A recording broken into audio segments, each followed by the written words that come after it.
Friends, welcome back to the channel. My name is Joe Rohana and today's episode is going to be about testosterone. This testosterone topic is very popular online. A lot of people feel that they are some sort of an expert on whether they take it, whether they have it, whether they have interaction with other people that have it. The gym guy, for example, would say that testosterone is a source of confidence, a masculinity. The cultural critic would say that testosterone is the root of male violence or toxic masculinity. The supplement company would tell you that your testosterone levels are a little bit too low before they try to sell you a capsule that has testosterone powder or gel, which most of the time leads to disappointment. Testosterone is more interesting than all of these things. In this analysis, I will lean into a book that I recently read from Carole Hooven. It's called T, and it's about the role of testosterone and sex differences in libido, competition, risk-taking, aggression, status-seeking, etc., all of these. But it does not explain everything, and it does not excuse everything. Plato gives us a better example, a better metaphor, which is the metaphor or the example in Phaedrus, where he compares the soul to a chariot that is being pulled by two horses. One horse is noble and the other is unruly. And the reason is the charioteer. Testosterone is not the charioteer. Testosterone is the sheer force, the sheer horsepower that is pushing. And horsepower can move you towards courage, discipline, ambition, or lust, aggression, and chaos. So the real question here is not only whether testosterone matters, because we all know that testosterone does matter. It does matter. It's very important. But it's whether it has a direction. Who is holding the reins? Moving now to the 10 points that you should know about testosterone. Point number 1 is that testosterone is not just a male hormone. Now, of course, males have 10 to 20% more testosterone than females. A lot more testosterone than females, but females also have testosterone. It affects libido, energy levels, red blood cell production, muscles, bone density, even mood. But calling it only a male hormone is not the 100% right answer. Point number 2 is that testosterone shapes the body before birth. And in the book, Carole Hooven talks about a study of CAH, which is a genetic condition where the fetus, the baby before the baby is born, is exposed to higher androgens or testosterone-like hormones. And this exposure would lead to preferences that are different than other. For example, if the fetus turns out to be a woman or a girl, the preferences are similar to the preferences of what usually boys prefer. And testosterone influences male sexual development in the womb. So a lot of the sexual traits, distinctions are formed in the womb because of that exposure, prenatal exposure. So a prenatal androgen exposure may affect also later behavior. We just talked about that. So it's called the CAH. It's a genetic condition. But let's be clear that this is not destiny. You're not destined if you were exposed or not exposed to higher level of testosterone prenatal. It is just a biological influence. Point number 3. Puberty is testosterone's grand entrance. So testosterone rises sharply during male puberty, 50 to 100 times increase, 50 to 100 time increase. It's like kicking the door. It's like a renovation company kicks your door, breaks your door, gets into your house, and completely renovates the internal and external look of your house while you're sitting in it. So it's completely crazy for males that are going through puberty. It changes the voice, deeper voice, facial hair, muscle mass, bone density, and sex drive. Of course, males that are going through puberty, they go crazy. Everything they can think about is sex, so it's crazy. And this is why puberty is not just psychological awkwardness, it's biological reconstruction. So the entire being of the male is being reconstructed. Now moving to point number 4. Testosterone is about reproduction before gym performance. So testosterone is not there because to help you increase your deadlift or get better abs, better looking abs. It is linked to mating effort. So libido, sperm production, competition, and sexual behavior. So this is the main reason or the main purpose for testosterone. Muscles and strength, for example, are part of a broader reproductive and survival system. So they do help a male, for example, in the chimpanzee population, because Carole mentions a lot of chimpanzees in her book. A male will try to challenge another more dominant male, and they would risk sometimes their lives, but the reward of having all the harem, or the harem, they call it in English, is worth it. So this is the drive, this is the sexual drive that is in us as human animals. So it's a reproductive and survival system. It is not there for your deadlift PRs. Point number 5, testosterone does not simply cause aggression. And here there's a common idea that testosterone equals aggression, which is a bit too simplistic.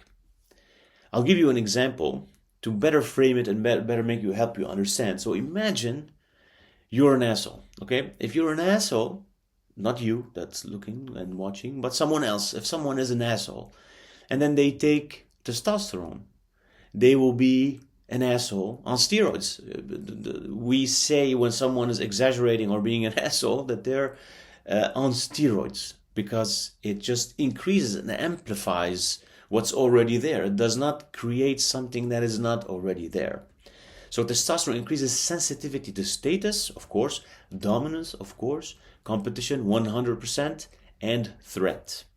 Aggression is one possible expression, but not the only one. Again, if you are someone who's calibrated, you will be calibrated under testosterone. If you're a decent person, you will still be a decent person. Only if you're not an asshole, as I said before, you will be an asshole on steroids. So testosterone is context dependent, and here it's a very important point. Point number 6, context dependent. The same hormone can express itself differently depending on the context. So for example, think about sports, competition, aggression. It's controlled. People go into a ring, they fight, they kick each other's asses, they bleed, and they really fight. You think that they will kill each other, and after that they just shake hands, hug, perfect. In business, for example, it leads to ambition and risk-taking. Of course, risk-taking is more risk-taking associated with more higher testosterone levels. That's why men usually take more risks, to their detriment sometimes. In relationship, pursuit, sexuality, and even jealousy. In an undisciplined person, that's the asshole example here, it can lead to chaos with a nice beard, for example.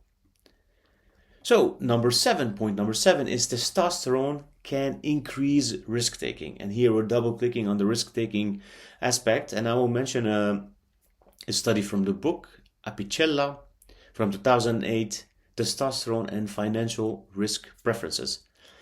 So testosterone is connected to competition and willingness to take risks. We already established that. That's based on solid studies. Risk can be destructive, violence, recklessness, stupid decisions. Risk can also be constructive. Think about sports, leadership, entrepreneurship, exploration. The issue is not in risk itself, but it's more whether that risk that you're taking has any direction or not. Okay, so this Apicella study leads to this conclusion that testosterone does not just create violence, it can create appetite for risk. And risk is morally neutral. Risk is not good, bad. It can build a company, it can win a fight, it can start a revolution. Or it can get you hospitalized if one of your friends in a bar would dare you to do something and said, I dare you to do something, and then it leads to to whatever you think it leads to. Now moving on to point number 8, which is testosterone can support both antisocial and pro-social behavior. So it's not only pro-social behavior connected to testosterone. Testosterone does not always make people more selfish, more aggressive. It can push behavior to increase status, and status, again, is environment dependent. Sometimes it can be dominance, sometimes it can be fighting, sometimes it can be generosity, sometimes it can be bravery. So again, the hormone will follow the status game of the environment. So if you're in a dangerous environment all the time, stressful, fighting, etc., the aggression will be translated into bad aggression, hurting other people, being aggressive on yourself.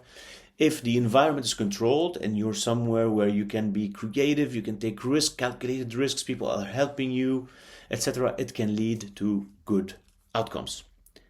Point number 9, and this is the point before the last point, is lifestyle affects testosterone. And this is something we go back to every single time. Sleep, stress, excess in alcohol, excess in calories, training load, body fat percentage, they all matter. And strength training matters, for example. Chronic undereating, poor sleep, and overtraining can harm hormonal health.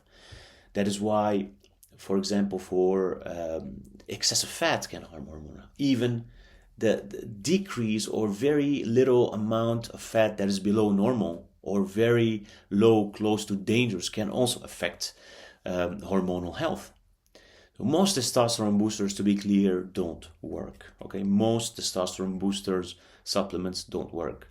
The synthetic testosterones do work. They do work. I can tell you they do work from previous experience. They do work amazingly. Don't try this at home. So point number 10, testosterone is not destiny. So you are not destined to be, for example, controlled by a hormone. Yes, true, testosterone influences behavior, but it does not remove your responsibility. Okay? It's just a drive. It is not built in. It's not one of the 10th commandments. And biology will give you tendencies, okay, to act in a specific way. It will nudge you to act in a specific way, but you can always understand how things are going, control your environment, etc. So the mature position is that biology is real, but character still matters. And now I get to the final point, the final part of this video, where actually fitness meets philosophy. And I'll talk about Plato's chariot in the example or allegory from Phaedrus. Plato describes that the soul is like a chariot that is pulled by two horses. The charioteer is reason, represents reason. One of the horses represents the noble drive, and the other horse represents appetite and impulse. Testosterone is not the charioteer. Testosterone is not virtue. Testosterone is not morality. Testosterone is not excellence or wisdom. Testosterone is sheer horsepower. It gives energy, intensity, libido, drive, aggression, competitiveness, you name it. But without direction, horsepower just leads to a fast crash. Let me give you some examples of what the noble horse represents and what testosterone can energize.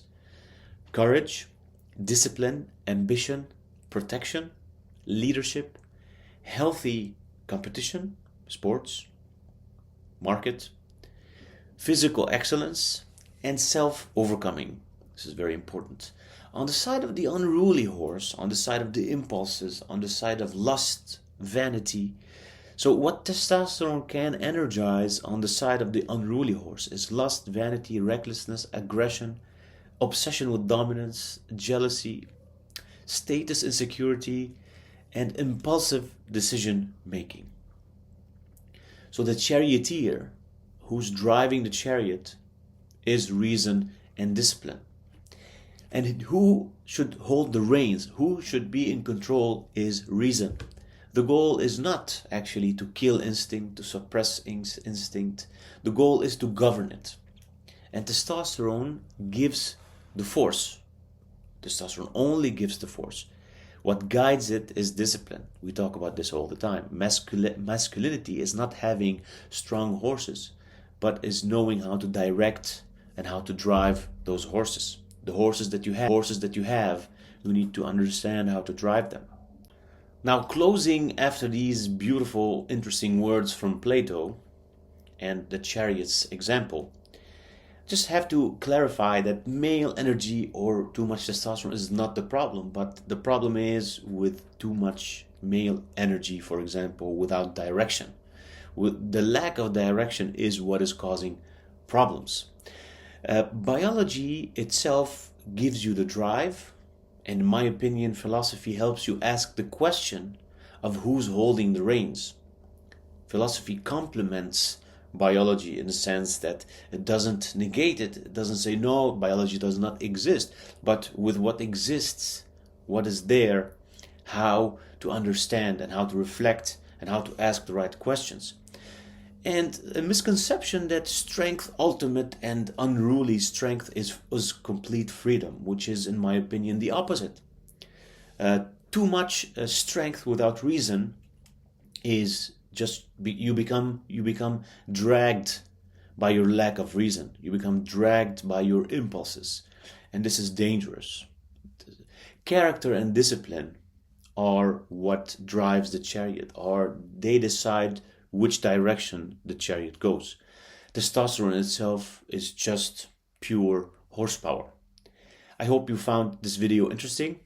Again, I leaned on a lot of information from the book from Carole Hooven and a lot of analysis and reflections from my side. I hope you liked it. If you did, if you do, like, share, comment, and I'll see you next time.